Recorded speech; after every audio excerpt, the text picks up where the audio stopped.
Pode ser? Então, irmãos queridos, vamos à palavra de hoje. Abra sua Bíblia. Carta de Paulo aos Romanos. Hoje nós vamos para o capítulo 10. Carta de Paulo aos Romanos, vamos ler do verso 1 ao verso 4. Romanos 10, verso 1 ao verso 4. Você tem que abrir a Bíblia e acompanhar, né? Todos acharam? Posso? Vamos ler então. Irmãos, a boa vontade do meu coração e a minha súplica a Deus a favor deles quem? Ele está falando isso do povo judeu, dos irmãos de carne dele que eram os judeus. A favor deles são para que sejam salvos, porque lhes dou testemunho de que eles têm zelo por Deus. Agora presta atenção. Porém não com entendimento. Agora Paulo revela. Porquanto ela, desconhecendo a justiça de Deus e procurando estabelecer a sua própria justiça, olha o detalhe, desconhecer a justiça de Deus e querer você mesmo estabelecer a sua própria justiça, não se sujeitaram a que vem de Deus. Agora vem o verso bomba. Esse é o verso bomba, olha lá. Porque o fim da lei é quem? Cristo. O fim da lei é Cristo para a justiça de todo aquele que acredita. Até aí. Então preste muita atenção nisso que nós vamos dizer hoje. Olha, Paulo diz no verso 4. O fim da lei. Leia e entenda o que nós vamos dizer. Olha, o fim da lei é quem? É Cristo.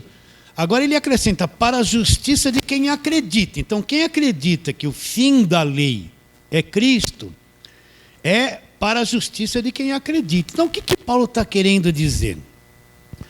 O que Paulo quer dizer quando ele diz o fim da lei é Cristo?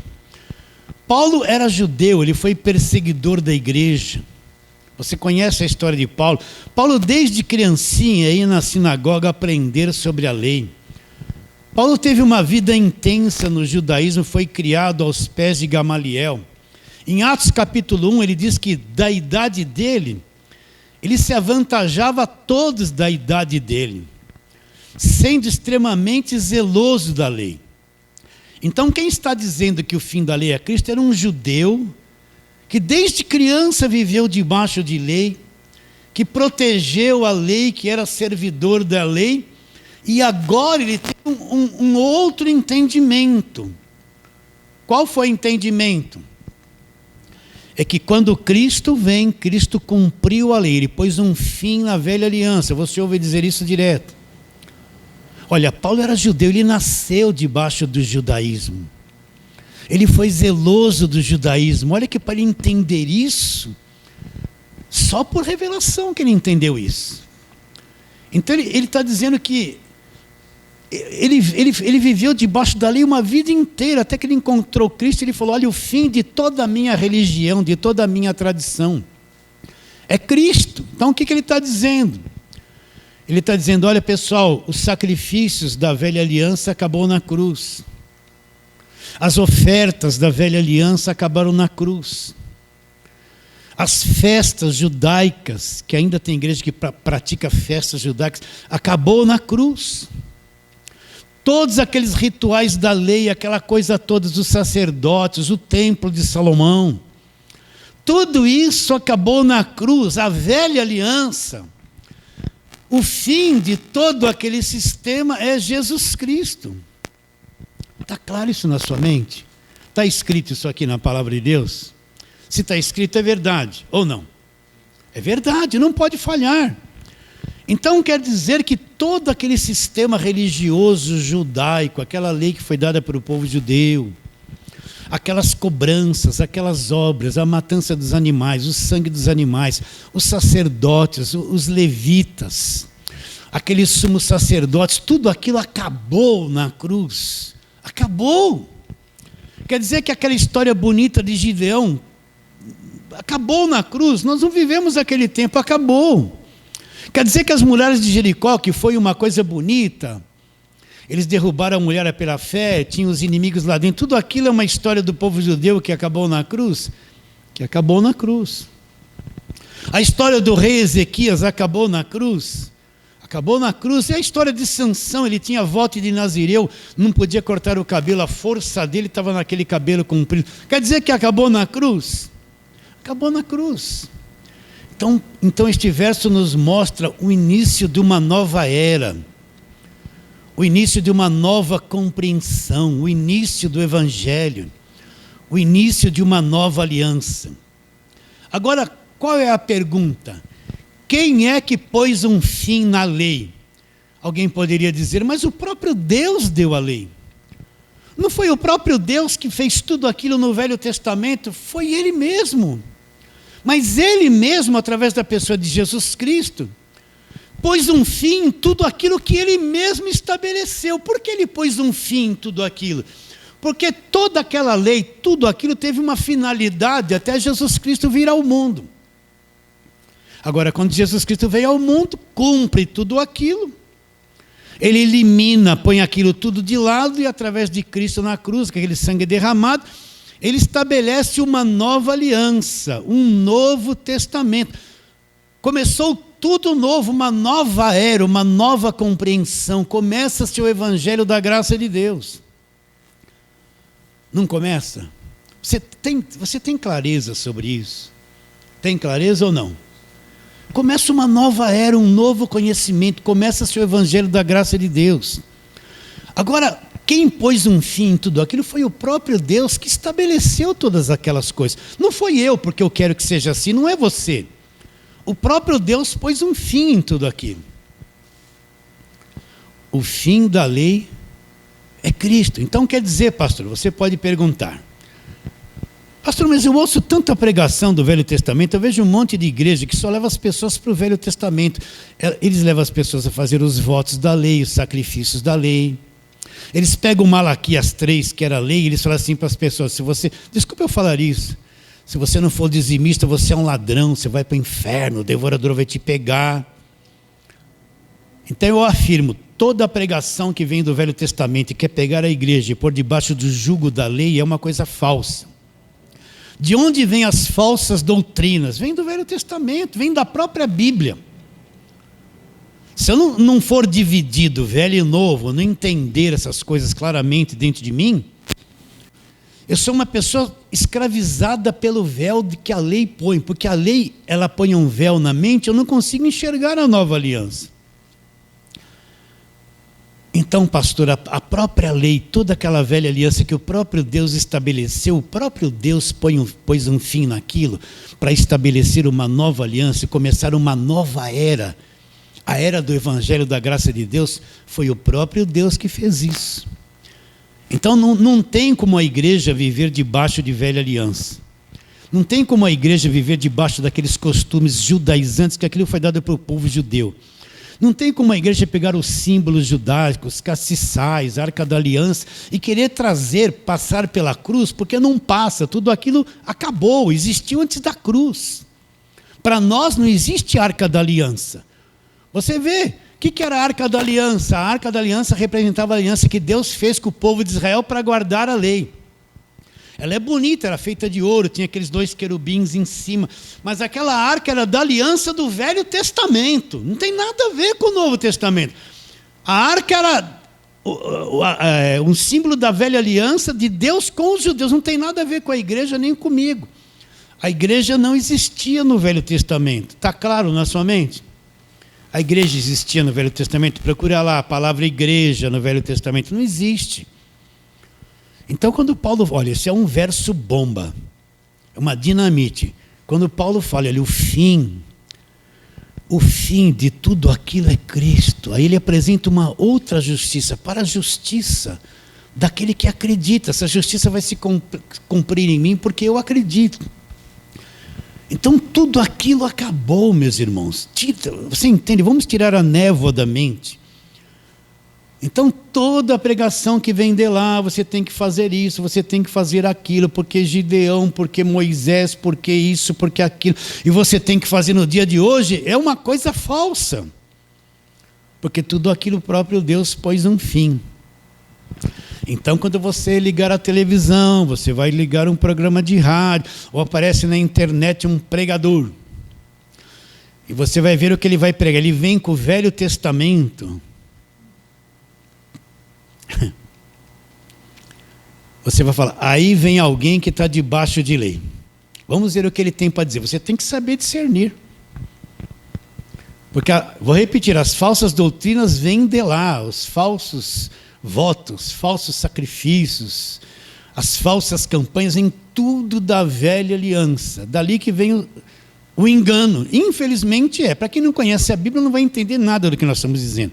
Mas para quem conhece sabe que as falsas doutrinas vêm dali. Então vamos recapitular o leitinho, o arroz com feijão. Então, pastor, quando Cristo vem na cruz, antes de ele ir para a cruz, ele está na última Páscoa e mudando o ritual da Páscoa. Ele está ali estabelecendo a ceia. Então, o que ele fala? Presta atenção. Ele pega o pão e parte e falou que este pão é o meu corpo que será partido por vós. Ele não fala isso. Então, o corpo dele, aquele pão simbolizava ele na cruz, e o corpo dele ser partido, ferido ali na cruz. Depois ele pega o cálice e fala o quê? Este cálice é o quê? O novo, vai começar uma nova era. Tudo vai mudar. Os discípulos que estão ali são os judeus, eles não estão entendendo nada que está acontecendo. Eles todos vieram das sinagogas, têm cabeça de judeu, eles não sabem nada do evangelho. Eles viram Jesus curar, andar sobre o mar, multiplicar pão, eles estão encantados com as coisas que Jesus fazia. Jesus fez tudo aquilo debaixo da lei. Procura um verso que Jesus pregou o evangelho da graça de Deus. Não tem. Aquele jovem rico, todo mundo conhece o jovem rico da Bíblia, conhece ou não? Ele chegou para Jesus e falou assim, bom mestre, o que eu devo fazer para ter a vida eterna? O que Jesus respondeu para ele? Olha, só acredita em mim e você vai ser salvo pela graça. Foi isso que Jesus respondeu? Para onde Jesus apontou? Para a lei. Sabes os mandamentos? Por que Jesus não pregou a graça de Deus para ele? Porque ele não foi para a cruz, a graça não está em vigor, o evangelho não está em vigor. Jesus teria que dizer assim, olha, você acredita em mim, você vai ser salvo pela graça e vai ter a vida eterna. O que Jesus falou para ele? Mostra a lei, porque ele está cumprindo a lei. Sabes os mandamentos? Não matarás, não adulterarás, não. Apontou a lei para ele. O jovem rico falou assim, eu tenho observado isso desde a minha mocidade. Jesus pregou o evangelho da graça de Deus para ele? Não.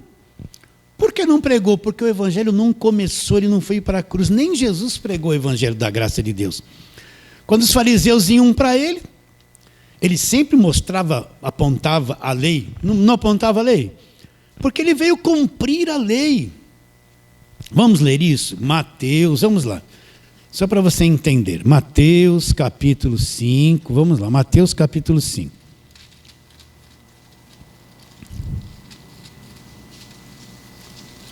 E nós vamos ler um verso só. O verso 17, ele diz assim, ó, Mateus 5,17. Não penseis que vim revogar a lei ou os profetas. Veja bem, ele está vivo, ele não foi para a cruz. Não vim revogar, eu vim para quê? Para cumprir. Então, quem é que cumpriu a lei? Não tinha um homem que pudesse cumprir a lei. Então, o próprio Senhor Jesus Cristo, ele veio cumprir a lei e foi o único capaz de cumprir cada quesito da lei e nos libertar da lei. Está claro isso? Eu estou falando muito, está claro isso na tua mente, né? Então Jesus nunca pregou o evangelho da graça de Deus. Quando Jesus está curando, multiplicando pão, está no monte da transfiguração, aparece lá Moisés representando a lei e Elias, né? Todas essas coisas são lindas, mas Jesus não está ainda pregando o evangelho da graça de Deus. Ele veio para o povo judeu, ele está atraindo os judeus a acreditarem que ele é o Messias.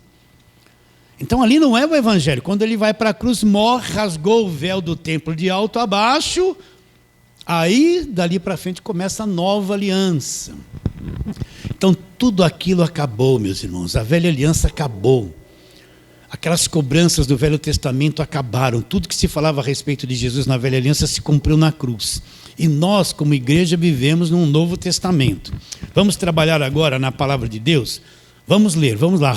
Hebreus, olha, o crente que não entender isso, ele tem um evangelho misturado na cabeça dele. Ele acredita em Jesus Cristo, mas ele vive no Velho Testamento. Então ele é indefinido, ele não tem convicção de nada. Vamos lá, Hebreus capítulo do número 8. O que é esta carta aos hebreus? Quem são esses hebreus? Esses hebreus são judeus que nasceram debaixo da lei, que praticavam a lei, que estão vindo para o evangelho.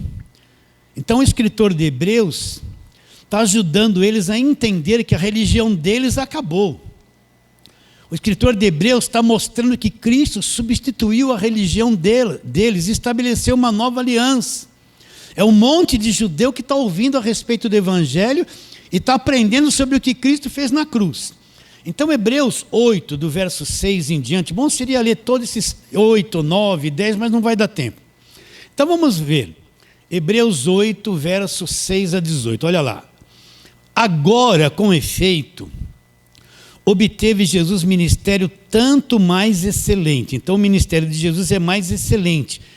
Quanto é ele mediador do quê? Olha lá, de superior aliança, instituída com base em superiores promessas. Então ele é um mediador de uma aliança superior. Superior a quê? A velha aliança. Então a nova aliança é muito superior à velha aliança. Ele continua dizendo, porque se aquela primeira aliança tivesse sido sem defeito, não pode ser.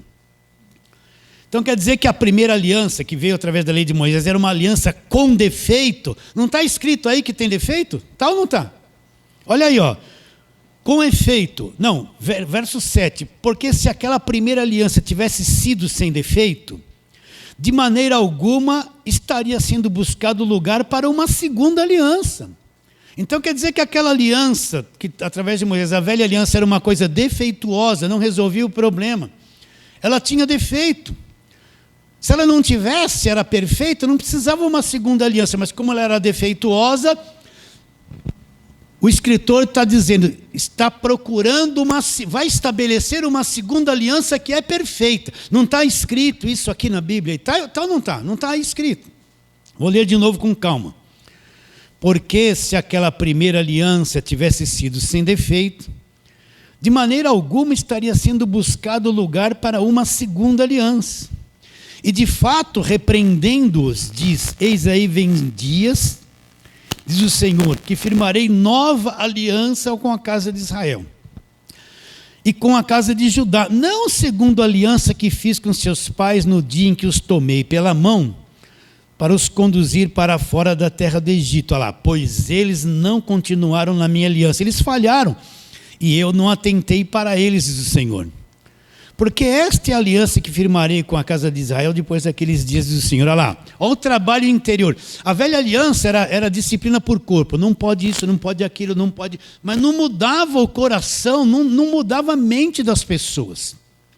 Eram mandamentos físicos para inibir o comportamento da carne. Não adulterarás, não serás mentiroso. Agora, essa segunda aliança, Deus vai fazer um trabalho na mente, no coração do homem. Olha, verso 10. Porque esta é a aliança que firmarei com a casa de Israel, depois daqueles dias, diz o Senhor. Na sua mente imprimirei as minhas leis, também sobre o seu coração, e as inscreverei, e serei o seu Deus, e eles serão o meu povo. E não ensinará jamais cada um ao seu próximo, nem cada um ao seu irmão, dizendo, conhece o Senhor? Olha a nova aliança. Porque todos me conhecerão. Aqui dentro, não precisa dizer para você, conhece o Senhor. Você que teve revelação do Evangelho, você conhece Ele dentro de você. Todos conhecem. Conhecer a Deus não é particularidade de uma pessoa especial ungida e o resto é um coitado que depende dele. Na nova aliança, todos conhecem o Senhor. A revelação é aqui dentro. E ele diz, desde o menor até o maior, Para com as suas iniquidades usarei de misericórdia, e dos seus pecados jamais me lembrarei. Agora ele vai citar o verso 13, olha. Quando ele diz nova, que é a nova aliança, torna-se antiquada a primeira. Ora, aquilo que se torna antiquado e envelhecido está prestes a quê? A desaparecer. Então aquela primeira aliança, tudo aquilo que eles fizeram na velha aliança, era uma coisa defeituosa, que foi útil por um tempo, foi um condutor. Agora, quando Cristo vem, Deus estabelece a nova aliança, põe um fim na lei, estabelece uma nova forma de trabalhar na mente e no coração das pessoas. Se você for procurar no Velho Testamento o novo nascimento, ninguém ensinou sobre isso. Lá não tem novo nascimento. Mas na nova aliança, Cristo começa a revelar: se alguém não nascer por dentro, de novo, não pode ver o reino, não pode entrar no reino de Deus. O que é nascer de novo? Acontece uma coisa dentro de mim, o meu espírito acorda, Deus me dá um novo espírito. Eu acordo, eu começo a entender Deus, vem uma convicção dentro de mim, começo a ter uma compreensão do Evangelho. Eu sei dentro de mim que isso aconteceu. Você poderia ser crente 30 anos, obediente, está lá na igreja todo domingo, sem ter nascido de novo, mas quando você nasce de novo, acontece algo dentro de você, você acorda, você enxerga o Evangelho, você é mudado por dentro, ninguém precisa te obrigar a nada. Aconteceu algo dentro de mim, saiu um tampão, saiu uma coisa assim, ó. Eu acordei. Aí quando você olha para o passado religioso que você teve, fala: meu Deus, eu estava dentro de uma igreja e parece que eu estava morto. Eu cumpria todos aqueles rituais, mas parece que eu estava morto. Eu cantava aquelas músicas, mas agora despertou uma coisa nova em mim. Agora parece que eu estou vivo. Você olha para o passado, aquelas coisas que você acreditava, você olha: não, mas não era assim, eu não sabia, eu não acredito mais. Aquelas pessoas que ficavam acreditando em água orada, paninho ungido, azeitinho na testa, lencinho, papel com a mão de um missionário que para pôr na cabeça, né? Um frasquinho com água do Rio Jordão. Ela olha para aquilo e fala: mas eu acreditava. Mas não acredito mais, eu estava cego. Você nasceu de novo, brotou dentro de você um entendimento que você não tinha. Vocês entendem o que eu estou dizendo? Entende ou não? Aconteceu, saiu uma coisa assim, vrum. E você, meu Deus, agora parece que a coisa está tão viva dentro de mim. Eu tenho um prazer no Evangelho. Olha, não tem uma palavra assim para descrever 100% o que é que aconteceu, mas para quem aconteceu, a pessoa sabe disso. Só encontro isso na nova aliança. Então a velha aliança tinha defeito? Então Hebreus está dizendo que Deus vai estabelecer uma nova aliança? Já estabeleceu ou não? Já estabeleceu, né? Você está aí, olha o capítulo 9 de Hebreus aqui, ó. O capítulo 9 de Hebreus, que já é o capítulo seguinte. Vamos ler o verso 15. Por isso mesmo, está falando sobre Jesus Cristo, Ele é o mediador da nova aliança, a fim de que, intervindo a morte para a remissão das transgressões que havia na primeira aliança. Então tudo que a primeira aliança me acusava, houve a remissão através da morte de Jesus. Recebam a promessa da eterna herança aqueles que têm sido chamados. Então Jesus é mediador do quê? Jesus não é mediador do Velho Testamento. Jesus não é mediador da lei, do passado. Ele é mediador da nova aliança. Ele fez a mediação. Então, se eu creio em Jesus Cristo, Ele é o meu mediador. Eu estou dentro da nova aliança, porque Ele fez essa mediação na minha vida. Então, quer dizer que a velha aliança acabou de fato? Acabou de fato, meus irmãos. Está definido isso dentro de você? Você não tem dúvida a respeito disso? Não está escrito aqui? Agora, o que a velha aliança causa na mente e no coração das pessoas? Por que é que eu afirmo que tem tanta gente com a Bíblia debaixo da mão, debaixo do braço, a Bíblia na mão, vai na igreja rigorosamente, que ele é cego para a nova aliança? Vamos trabalhar na palavra. Segunda carta de Paulo aos Coríntios, Você já pode me dar uma aula a respeito disso. Segunda carta de Paulo aos Coríntios, capítulo de número 3, esse capítulo fala da nova aliança. Mas vamos ler a partir do verso 5 só. Vamos fazer uma boa leitura aqui. Abra aí, leia, marque esses versos para depois você ler em casa, recapitular, memorizar, saber onde está. Então, segunda carta de Paulo aos Coríntios, capítulo 3, verso 5. Não que por nós mesmos, olha lá, sejamos capazes de pensar alguma coisa, como se partisse de nós. Pelo contrário, a nossa suficiência vem na nova aliança, não é capacidade humana, não é o quanto eu fiz de teologia. Eu por mim mesmo sou capaz, foi eu que paguei o preço, meu jejum, santo jejum. Não, porque eu subi no monte, porque eu. Não, Paulo está dizendo, nós na nova aliança não somos capazes de pensar coisas como se partisse de nós. Ele anula a carne tentando produzir religiosidade. Aí ele diz, olha lá, a nossa suficiência vem de Deus, é Deus que faz a obra. É Deus que abre o entendimento, é Deus que torna você suficiente para entender essas coisas. A nossa suficiência vem de Deus, olha lá, o qual nos habilitou para sermos o quê? Um pregador da velha aliança ou da nova? O qual nos habilitou para sermos ministros de uma nova aliança. Então a suficiência vem de Deus. Deus nos habilitou, nos tornou capazes de entender, para nós sermos ministros do quê? Da lei? Não, de uma nova aliança. Ministros do quê? De uma nova aliança. Então nós somos ministros do Novo Testamento, do Evangelho da graça de Deus, da nova aliança. Quem está preso na velha, vamos ver o que vai acontecer com ele e o que acontece com ele. Aí ele diz, o qual nos habilitou para sermos ministros de uma nova aliança, não da letra, mas do Espírito, porque a letra mata, mas o Espírito vivifica. Que letra é essa? A letra da lei. Nós não somos ministros da lei. Nós somos ministros do Espírito, uma coisa que acontece dentro de cada um de nós. Aí ele vai dizendo, agora ele vai mostrar que letra que mata, é a letra da lei. Olha lá, verso 7. Antigamente a gente falava assim, ó, a letra mata, mas o Espírito vivifica, quando a gente era pentecostal. Então, significava que você não precisava estudar a Bíblia, ler as cartas de Paulo, não. Né? A letra mata era assim, você não pode ter muito estudo. Você não pode ter muito conhecimento da Bíblia, você tem que gritar, glória a Deus, abre a boca que eu te encherei, aleluia, né? É isso. A letra que mata aqui é a letra da lei, não é você ter conhecimento do Evangelho, né? Porque muito do pentecostal é cego, porque ele só ficou no glória, ô glória, vai dando glória, só dá glória, ô glória, ô glória, ô glória, mas não entende o Evangelho.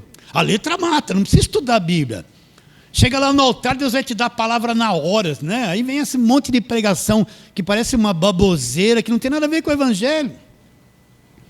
Aí você tem que fazer assim, Deus está me mostrando, ó você, Deus me revela, ralabaxarabacá, Deus manda te dizer, aleluia.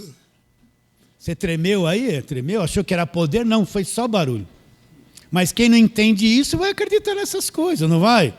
Aleluia! É o poder, está tomado pelo Espírito Santo. Está tomado é pela carne. Não tem nada de Espírito Santo nisso. Não leve a mal de fazer assim, não? Não se sente ofendido? Então vamos lá. Olha, o qual nos habilitou, verso 6, para sermos ministros de uma nova aliança, não da letra, mas o Novo Testamento é uma coisa do Espírito, onde eu nasci de novo, é uma coisa interior. Porque a letra mata, mas o Espírito vivifica. Olha lá, se o ministério da morte, Paulo está dizendo ministério da morte, está aí na sua Bíblia ministério da morte. O que é o ministério da morte que mata? Olha, gravado com letras em pedras. O que foi gravado com letras em pedras? A lei. Então Paulo está dizendo que essa letra é o ministério da morte, aquele que foi gravado em pedras, tábua da lei. E se o ministério da morte, gravado com letras em pedra, se revestiu de glória a ponto de os filhos de Israel não poderem fitar a face de Moisés por causa da glória do seu rosto, ainda que desvanecente, como não será de maior glória o segundo ministério da graça de Deus, o ministério do Espírito? Porque o ministério da condenação, Paulo fala que o ministério da lei foi um ministério da condenação, foi glória, e muito maior glória será glorioso o ministério da justiça. Porquanto, na verdade, o que outrora foi glorificado, que foi o ministério da lei, nesse respeito já não resplandece diante da atual sobreexcelente glória. Porque se o que desvanecia teve a sua glória, muito mais glória tem o que é permanente, que é a nova aliança. Agora presta atenção no que nós vamos ler. Tendo, pois, tal esperança, servimos-nos de muita ousadia no falar. Nós que somos da nova aliança não temos vergonha de pregar essas coisas, não. Nós somos ousados em afirmar, em confrontar aquilo que é enganoso, sem ofender ninguém. Né? Temos muita ousadia no falar, e não somos como Moisés, que punha um véu sobre a face, para que os filhos de Israel não atentassem na terminação do que se desvanecia. Para aí, o que acontecia com Moisés? Quando Moisés desceu do monte, ele veio com o rosto brilhando. Ele não sabia que estava com o rosto brilhando. Não era aquele brilho que nem o sol. A pele dele veio como se tivesse passado um cosmético brilhoso, veio com um brilho. Então, quando ele chegou diante dos filhos de Israel, eles começaram a olhar para Moisés meio temeroso. O rosto dele está brilhando. O que Moisés fez? Ele pôs um véu para os filhos de Israel não olhar para o rosto dele. Só que depois de um tempo, o brilho acabou. Aí Moisés, acho que gostou de andar com aquele véu e dar aquela impressão que a coisa brilhava. Ele não tirou o véu, ele continuou usando. E não mostrava para o povo que aquele brilho tinha acabado. Então é isso que Paulo está explicando. O brilho da lei durou um tempo, mas depois acabou, não brilha mais, porque vai começar uma nova aliança. Agora Moisés continuou com um véu, enganando o povo, dando a entender que o rosto dele estava brilhando, quando não brilhava mais. Era o período de duração da lei. Veio com brilho e iria se acabar. Agora olha o que ele diz a respeito do véu, a inspiração que Paulo teve. Verso 13, não somos como Moisés, que punha véu sobre a face, para que os filhos de Israel não atentassem na terminação do que se desvanecia. Agora olha lá o que a lei, isso é o que a lei causa, que a velha aliança causa no coração e na mente das pessoas. Mas os sentidos deles se embotaram. Pois até o dia de hoje, quando fazem a leitura do quê? Da antiga aliança? Não pode ser que isso está na Bíblia. Está na sua Bíblia isso? Por que ninguém fala essas coisas quase? Olha lá, vamos ler de novo. Mas os sentidos deles se embotaram. Então quer dizer que o estado interior deles, por causa da lei do véu de Moisés, se embotou. O que é uma coisa embotada? É uma coisa endurecida, não tem mais elasticidade. Está embotada, está dura, né? Os sentidos deles, a lei causou isso no coração deles. Verso 14, mas os sentidos deles se embotaram, pois até o dia de hoje, quando fazem a leitura da antiga aliança, o mesmo véu permanece, não lhe sendo revelado que em Cristo é removido. Para aí. Paulo está dizendo, pois até o dia de hoje, naquele tempo. Imagine nós hoje, até o dia de hoje. Quando ficam na velha aliança, pregando, o mesmo véu permanece. Por isso que eles estão nas batalhas, nas guerras do Velho Testamento, inimigo para cá, inimigo para lá, paga o preço, e jejua, sobe monte. De onde vem essa ideia do monte? Quando Deus deu a lei, Moisés estava no monte e Deus desceu no monte, não desceu? O que acontecia lá? Teve trovões, não teve? Você já leu isso ou não? Está lá em Êxodo 20. Teve trovões, relâmpagos, fumaça, né? O monte fumegava, tinha até um louvor que a gente cantava no passado. Fumega, fumega, fumega, fumega.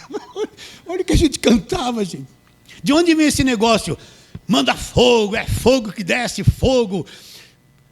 300 graus de fogo santo, puro fogo, poder. De onde vem? Quando Deus desceu no monte, Moisés estava lá, então teve fogo, teve relâmpago, teve fumaça. O monte ficou quente, não é verdade? De onde vem essa ideia de monte? Lá, quando a lei foi dada. É o mesmo véu, é a mesma coisa. O pentecostal está lá no Monte Sinai ainda. Ai, olha o fogo, olha o poder, olha a fumaça, olha a rajada de línguas, olha. Ele está lá com aquela cabeça do fogo. Do Velho Testamento ainda, o véu está lá ainda na cabeça dele. Será que está? Quando fazem leitura da antiga aliança, o que acontece? até o dia de hoje. Ué, não construíram um templo de Salomão? Deus destruiu o templo de Salomão nos anos 70. Pois alguém que construiu um templo de Salomão e se vestem como se fossem judeus e usam roupas de judeus, é maldição, porque o próprio Deus destruiu o templo. Era o fim da lei. Era ou não era? Quem está com o véu vai dar valor a essas coisas, vai achar que isso é o poder de Deus, é a casa de Deus. E um monte de coitadinho que não aprendeu o Novo Testamento, a Nova Aliança, vai lá, até paga para entrar naquele lugar. Mas os sentidos deles se embotaram, pois até o dia de hoje, quando fazem a leitura da Antiga Aliança, o mesmo véu permanece, não lhe sendo revelado que em Cristo é removido. Que véu é esse que a velha aliança permanece? É os sentidos embotados, as pessoas estão presas na velha aliança. A velha aliança com seus rituais cria um véu no entendimento, na mente, amortece os sentidos das pessoas. Aí você chega para ela e fala: ele me libertou do império das trevas, nós estamos numa nova aliança, o preço do pecado foi pago, o diabo foi aniquilado na cruz. Eles olham para você, eles não entendem. O véu está tão espesso dentro deles, nas emoções, na mente deles, eles não entendem a linguagem da nova aliança. No passado você não era assim também? Eu também fui. Então o véu está posto. Quanto mais eu fico no Velho Testamento, é por isso que a maior parte das igrejas pega os símbolos judaicos, as coisas, traz tudo. Você vê os púlpitos deles cheios de castiçais, chofar, tocando chofar, aquela superstição, aqueles símbolos do Velho Testamento lá, tudo, eles trouxeram tudo, puseram nas igrejas, mas aquilo é o véu espesso no coração das pessoas. Tudo aquilo impede as pessoas de ver. Quando eles fazem a leitura da Antiga Aliança, o mesmo véu permanece dentro deles, não lhe sendo revelados que em Cristo é removido. Então o único meio de remover o véu da mente das pessoas, do coração, e entender que a lei acabou, é quando eles se convertem realmente a Jesus Cristo. Hoje em dia tem muita gente convertida à igreja, convertida ao apóstolo, ao suor do apóstolo, ao nome da igreja, a festa que se faz. Você vê cultos hoje que solta aquelas fumaças, está um louvor lá, daqui a pouco solta fumaça, tem globo rodando, tem luzinha piscando. As igrejas pintaram todas elas de preto. Vocês já viram as igrejas tudo preta? Os altares tudo preto, fica um foquinho em quem está lá falando, tudo escuro, virou uma coisa, virou um teatro, uma coisa. Quando você vai ver, eles estão pregando o véu, eles estão atrás do véu. Cantam alguma coisa a respeito, mas estão atrás do véu. Por que a igreja tem que ser preta hoje? Qual o motivo de pintar uma igreja de preto? Fica tudo fúnebre lá dentro. Qual a razão, gente? Tem alguma coisa a ver com a palavra de Deus? Não, é o modismo, é o véu. Com calma, mas os sentidos deles se embotaram, pois até o dia de hoje, quando fazem a leitura da Antiga Aliança, o mesmo véu permanece, não lhe sendo revelado que Cristo é removido. Mas até hoje, quando é lido Moisés, o que é ler Moisés? Até onde a lei teve a sua validade? A lei teve a sua validade até a cruz, quando Cristo morreu e o véu do templo se rasgou. Então Mateus, Marcos, Lucas e João, Jesus viveu debaixo da lei, tudo aquilo ali estava em vigor a lei. O que é ler Moisés até o dia de hoje? Não é ficar nos primeiros 4 livros da Bíblia. Se você está lendo Malaquias, Moisés está ali, porque está oprimindo o povo a ser dizimista. Se você lê os profetas maiores e menores, Moisés está lá, porque eles estão descumprindo a lei de Moisés e Deus está, vou usar a palavra atual, está ferrando todo mundo, levando todo mundo debaixo de cativeiro, está cobrando, pondo doença. Então até hoje, quem fica lendo a velha aliança, você tem que lê-la com conhecimento, para entender que a nova aliança substituiu tudo aquilo. Mas nós não vivemos mais nela, aquilo, o fim da lei é Cristo. Então ler Moisés é ficar no Velho Testamento o tempo todo, pregando, ensinando. Você vai numa escola dominical de uma igreja, o que eles estão estudando? Os livros do Velho Testamento inteiro. Mas ninguém está estudando as cartas de Paulo. Estuda as cartas de Paulo o ano inteiro. Está lá, agora vamos estudar Esdras, agora vamos estudar Neemias. Passam anos só na velha aliança e não entram nas cartas de Paulo. Por quê? Qual a razão, gente? o véu está posto. Então estão lendo Moisés, estão pregando Moisés, ainda estão com tudo aquilo, o véu está posto no coração deles. Continua. Verso 16. Quando, porém, alguns deles se convertem ao Senhor, o véu lhe é retirado. O que é se converter ao Senhor? Eu creio em Cristo, naquilo que Ele fez na cruz, eu sou convertido àquilo que Ele fez e nada mais. Não tem, no meu coração não tem espaço para falsos ensinos. Cristo é o centro da minha vida. O que Ele fez na cruz é o objeto da minha fé. Eu vivo no Evangelho da graça de Deus. Eu não saio da nova aliança. Eu conheço a nova aliança. Sou convertido a Ele. Quando isso acontece, o véu é retirado. Não aconteceu com você? Não saiu o véu?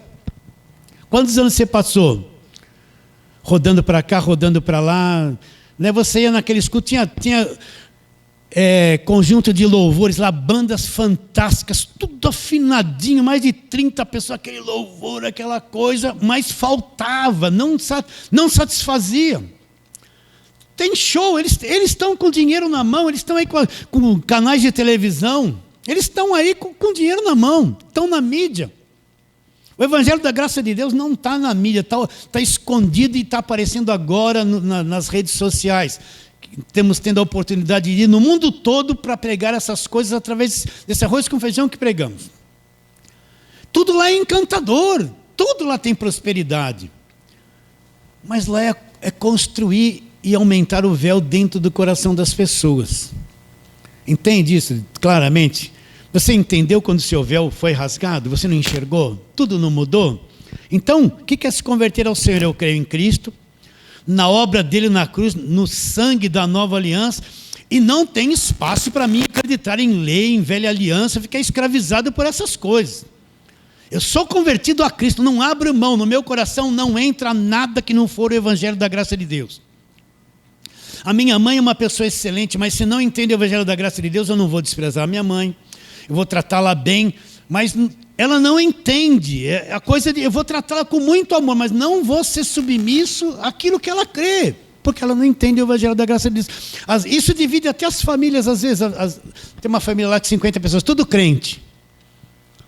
Você entendeu o Evangelho da graça de Deus, você já não vai mais com a cara daquela igreja que você fazia parte, olha aquela coisa, aí você sai, mas por que você saiu? Vamos para a igreja, você está desviado. E o diabo te desviou, você é um desigrejado. Não, sabe o que é? Eu entendi o Evangelho, não dá mais para mim viver aí. A família tudo olha para você assim, né? Como se você fosse um perdido. O diabo foi o diabo. É que eles estão no véu e às vezes causa até divisão. Você vai desprezar eles? Não, vai tratá-lo com amor. Eles não entendem nada ainda. Se você puder lançar uma sementinha para eles entenderem é bom, mas fica em silêncio. Não, eu estou entendendo o Evangelho. Aí mostra para ele alguns versos da Nova Aliança, eles não vão entender. Porque o véu foi tirado. E até os nossos parentes que estão com véu, eles vão achar estranhos. Vão achar estranho. Às vezes causa até algum conflito, né? Quando a esposa tem o véu tirado e o marido não. Quantas irmãs entram em contato comigo pelo WhatsApp? Pastor, eu estou entendendo isso. Tem uma igreja aí do reino de Deus aí as irmãs, pastor, eu entendi isso, eu não aguento mais, eu fiquei 20 anos lá, eu estou entendendo, eu estou maravilhado, eu estou encantado, a minha vida mudou, eu descobri que eu fui liberto do império do céu, mas meu marido é um obreiro lá, o que eu faço, pastor? Fala assim, tem paciência, ore por ele, não fala assim, está amarrado. Não fale nada, seja submissa, vai ouvindo, deixa o Evangelho da graça de Deus crescer dentro de você. Continue indo lá na igreja com ele. Mas pastor, eu era obreiro, não suporto mais, descobri que tudo aquilo é uma enrolação. Então não seja obreiro, mas acompanhe o teu marido, quem sabe uma hora ele vai acordar. E quando ele tiver que dar o sacrifício de lá todo o dinheiro, eu falo, o que você vai fazer? Você vai brigar com ele? Deixa ele ser explorado, uma hora ele vai acordar. Mas acontece, quando o véu sai, você entende essa linguagem, você que está aqui entende essa linguagem, não entende? E às vezes tem conflito com a própria família, por causa que você entendeu, o véu foi tirado, e nós somos convertidos a quem? Somente a Jesus Cristo. Nós não cremos em água orada, em paninho da vitória, em frasquinho disso, em olhinho na testa. Não. Tudo isso é um feitiço que entrou na igreja, porque Paulo não fez nada disso. Nós cremos e somos convertidos a Jesus Cristo. Quando eu creio de verdade, o véu é removido do meu coração. É removido, para sempre é removido. Aí ele diz lá, quando alguns deles, verso 16, se converte ao Senhor, o véu lhe é retirado. Ora, o Senhor é o quê? O Espírito. E onde está o Espírito do Senhor, aí a liberdade. Liberdade do quê? Liberdade da lei. Onde está o Espírito do Senhor, aí a liberdade. A lei é removida, o véu é removido. Eu saio da escravidão da velha aliança e vivo em liberdade agora do Evangelho. Aí ele continua. E todos nós com o rosto sem véu, né? O rosto desvendado, contemplando como por espelho a glória do Senhor, lá somos transformados de glória em glória, na sua própria imagem, como pelo Senhor o Espírito. O que está acontecendo? Agora o véu foi tirado de diante dos nossos olhos. Então nós estamos sendo transformados, o conhecimento vem chegando, eu vou crescendo de glória em glória. Quando você ouviu o Evangelho da graça de Deus e creu pela primeira vez, a sua glória era assim. Agora você está aprendendo, está tendo um brilho maior na sua vida, no seu coração, na sua mente, de glória em glória. O Espírito Santo está trabalhando aos pouquinhos, nos levando a uma maturidade, uma compreensão, a uma perfeição, a uma mente renovada, a um novo estado emocional, um novo tipo de fé fundamentado do Evangelho, de glória em glória, como pelo Senhor o Espírito. Então, o que a lei causa, segundo estes versos? A lei põe véu, escurece a mente da pessoa, mexe com as emoções. Você pode ver quem está debaixo de lei, tem emoções perturbadas, tem os medos, umas inseguranças, umas batalhas imaginárias. É uma pessoa que não tem conforto, não tem segurança da salvação. Vê demônio em tudo, tudo é demônio. Então é isso que a lei faz, a lei cega. Agora a lei era uma sombra, quer ver? Vamos lá, Hebreus capítulo 10. Vamos ver o que o escritor de Hebreus fala. Hebreus 10. A lei foi útil por um tempo, mas não serve mais para nada. Hebreus 10, verso 1, vamos ler com calma. Abra sua Bíblia, leia. Depois, quando você for para casa e for ver esse vídeo, conforme nós vamos citando os versos, pega lá um caderninho, escreva, e durante a semana leia-os. Lembrando da pregação, vai lendo, deixa isso entrando dentro de você e construindo dentro de você esse entendimento. Não seja uma pessoa que só ouve aos domingos a pregação, ouve durante a semana e trabalhe em cima dela. Faça uma lapidação em cada versículo desse para ver o brilho que cada um tem. Então, Hebreus 10, olha. Ora, visto que a lei tem sombra dos bens vindouros, não a imagem real das coisas, nunca jamais pôde tornar perfeitos os ofertantes com os mesmos sacrifícios que ano após ano perpetuamente eles oferecem. Então o que o escritor está dizendo? Que a lei foi uma sombra usada por Deus, não tinha a imagem real. O que é uma sombra? Suponhamos que 10 horas da manhã você sai no seu quintal, está o sol aqui no lado leste, e você olha para trás de você, você vai ver ali uma sombra sua. Essa sombra é uma coisa sem forma, não expressa a tua imagem real. Ali você olhando para a sombra, não dá para distinguir como é o teu rosto, a cor dos teus olhos. Não dá para. Você vê só um volume escuro ali, que é uma sombra, é uma coisa sem forma. Então é isso que Paulo está dizendo. Ele está dizendo que a lei era uma sombra. Era uma coisa sem forma, que foi útil por um tempo.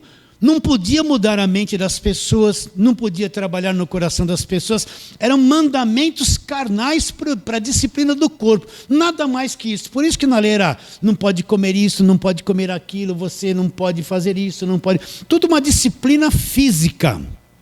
Está claro isso? Não. Ora, visto que a lei tem sombra dos bens vindouros, não a imagem real das coisas. Nunca jamais pode tornar perfeitos os ofertantes, com os mesmos sacrifícios que ano após ano perpetuamente eles oferecem.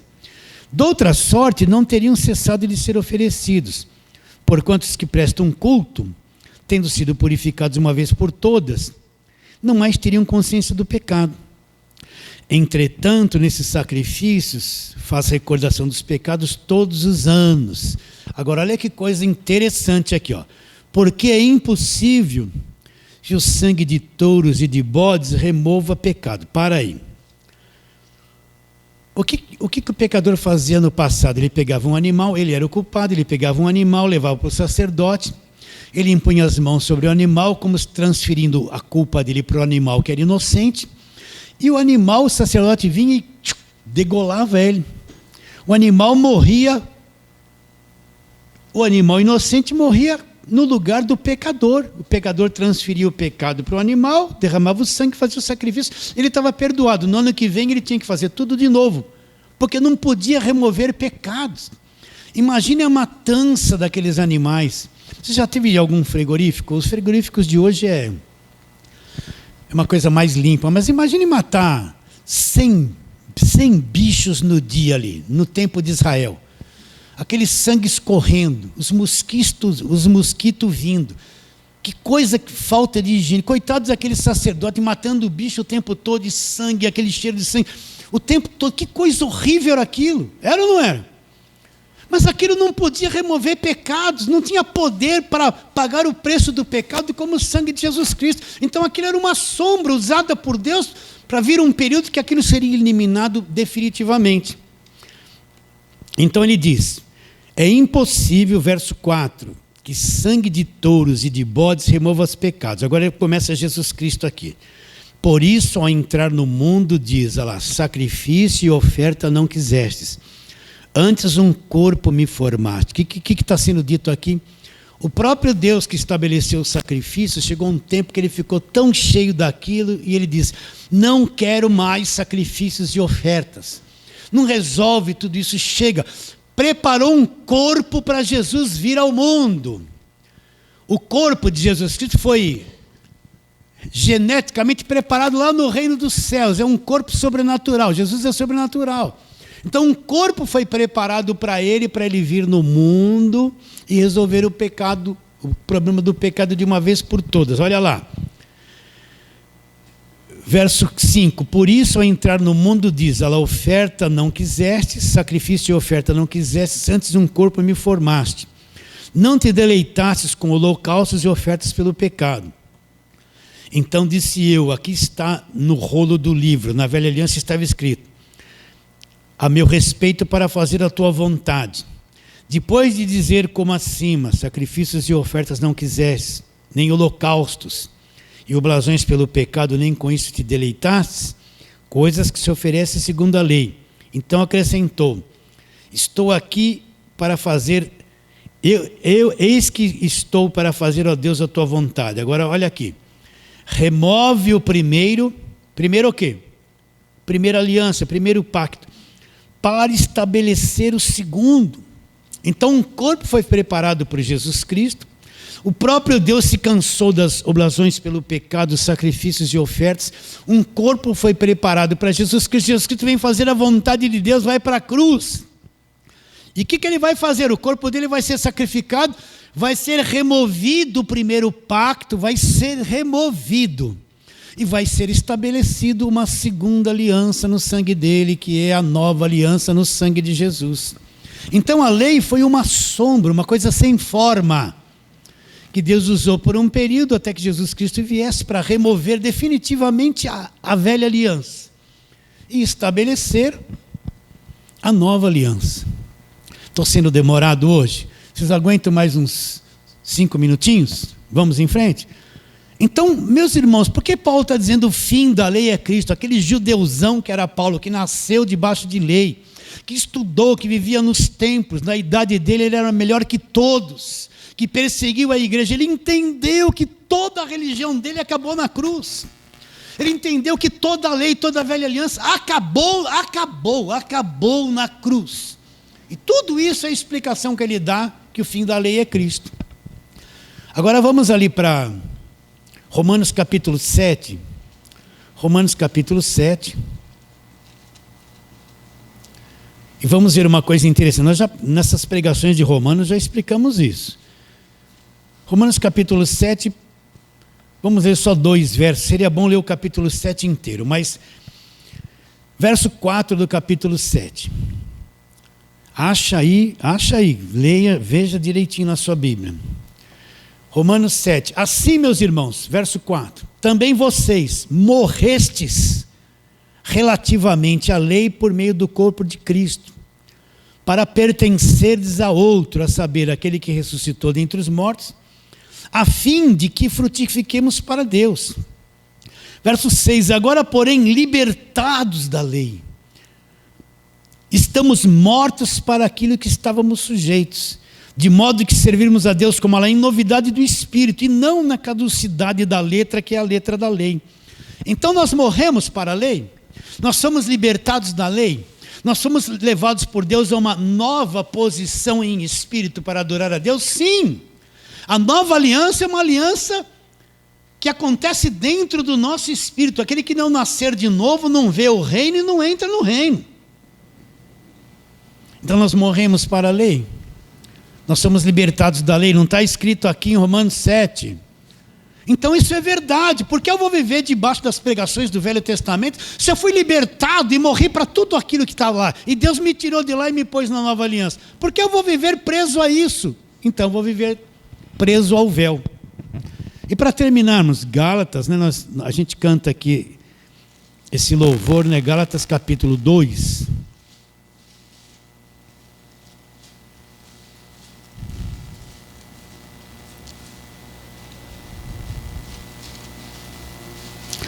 E nós vamos ver o que Paulo entendeu ali no verso 19. Gálatas 2:19. Abra sua Bíblia, acompanhe.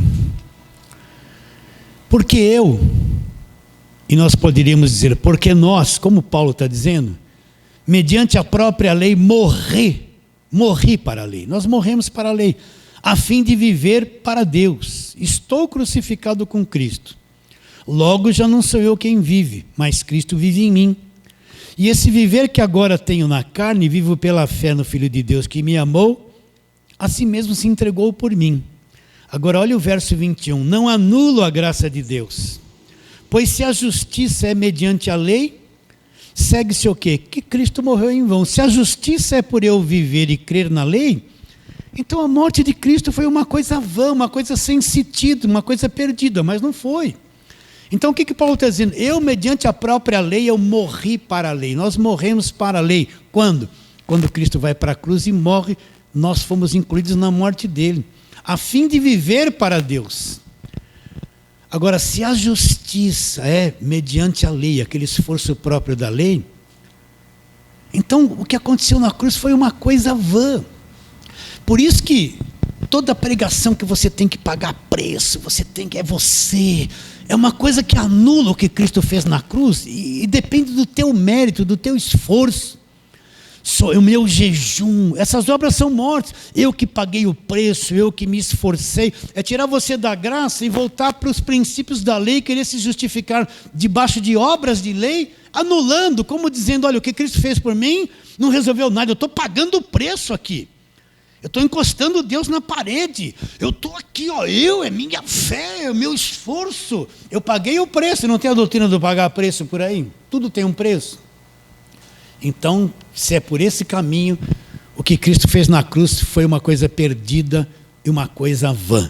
Agora voltemos lá em Romanos 10, onde nós começamos. Romanos 10. Vamos ler de novo. Foi isso que aconteceu com o povo judeu. O povo judeu quis estabelecer a sua própria justiça e deixou a justiça de Deus de lado e negou a justiça da cruz. Então, olha que Paulo começa a dizer no verso 1. Irmãos, a boa vontade do meu coração e a minha súplica a favor deles, que eram os judeus, são para que sejam salvos. Eu lhe dou testemunho que eles têm zelo por Deus, olha, estão guardando a lei, se esforçando. Porém, não com entendimento. Tem muita gente boa debaixo de igreja de leis, não tem entendimento, mas são gente sincera, estão se matando de fazer coisas. Estão estabelecendo a própria justiça deles e não a justiça que vem da cruz. Aí ele diz, verso 3 de novo, porquanto desconhecendo a justiça de Deus e procurando estabelecer a sua própria justiça, não se sujeitaram à justiça que vem de Deus. O que é estabelecer sua própria justiça? Foi eu que conquistei. Foi eu que fiz, foi eu que paguei o preço, sou eu, é minha própria justiça. E não me submeto à justiça que vem de Deus. Como é na graça de Deus? Não, Senhor. Eu já descobri que eu, por mim mesmo, não consigo nem ser crente. Você já descobriu que você, por você mesmo, você não consegue nem ser crente? Que você falha todos os dias? Hã? Ou você acha que você é bonzinho? Você vê que você erra todos os dias, que você cobiça, fala coisa errada, e briga, e discorda, né? Ainda bem que eu não sou assim como vocês. Acho que eu sou um pouquinho pior. É só você conviver comigo um pouquinho. Já descobriu que você não consegue ser crente? Né? Se não é a graça de Deus, você não consegue. Não, mas é só pôr um paletó e gravata, vir domingo na igreja, irmãos, oh glória, oh aleluia, irmãos, né? Vim cheio de paletó, as irmãs põem o vestidão, quebraram o pau a semana toda com o marido, depois o vestidão, esticou o cabelo, vem, sou santinha, com a biblinha assim, né? Aí senta no lugar das mulheres e o homem no lugar dos homens. Isso não é santidade, isso é uma tolice, gente. Nós não conseguimos ser crentes. Eu não consigo ser. Não consigo. Eu falho todos os dias. Estou perdido. Não, estou debaixo da graça de Deus. Então, quando eu acho que eu consigo, eu estou pagando o preço. Estou debaixo de lei, estabelecendo meu esforço, minha justiça própria e desprezo o que vem da cruz. Mas nós que entendemos a graça, Senhor, eu não consigo, Senhor. Eu já sei que eu não consigo ser um dia crente. Eu falho, eu erro, eu cobiço, eu perco a paciência. Senhor, se eu fosse Deus, eu já me condenava na hora. Né? Você já percebeu que você está preso numa carne e você é um zero à esquerda? Chega de farsa, aqui não tem máscara. Aqui nós não somos santinhos, perfeitinhos. Nós somos todos errados, todo dia. E desconfiamos de Deus em certas coisas. Quando passamos problemas, às vezes desconfiamos de Deus. Na graça é isso, Senhor, eu não consigo.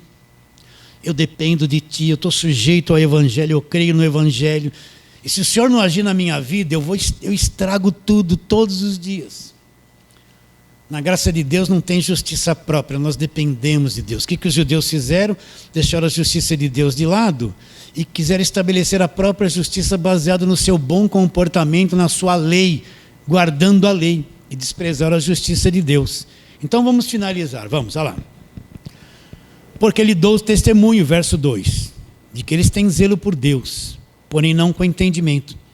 Porquanto desconhecendo a justiça de Deus e procurando estabelecer a sua própria, não se sujeitaram a que vem de Deus. Aí Paulo dá o verso bomba, que destrói a religião. Porque o fim da lei é Cristo. Para quem?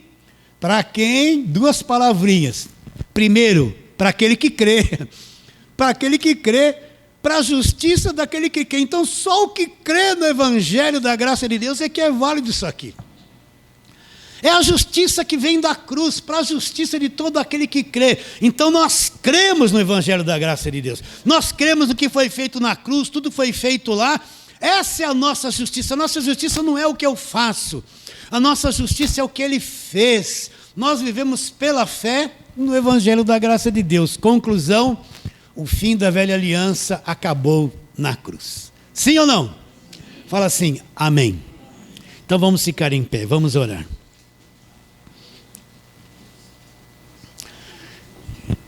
Feche os teus olhos e vamos orar. Pai querido, a Tua palavra é a verdade, Senhor.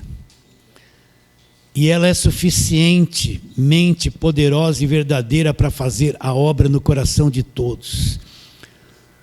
E que ela faça a obra dentro do coração de cada um de nós e daqueles irmãos preciosos, amigos, que estão lá no YouTube ouvindo esta mesma palavra.